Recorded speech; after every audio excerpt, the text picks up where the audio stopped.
اولادی نرینہ کے لیے خاص وظیفہ۔ بسم اللہ الرحمن الرحیم۔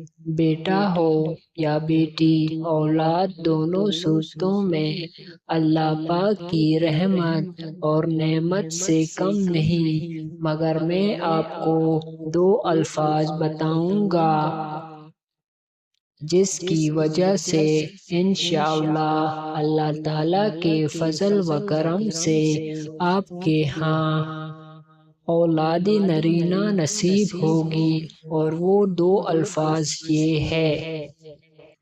اگر بانجھ عورت 7 روز روزے رکھے اور پانی سے افطار کرنے کے بعد 21 مرتبہ یہ دو الفاظ الباری و المصور پڑھے تو انشاءاللہ اسے اولاد نرینہ نصیب ہوگی۔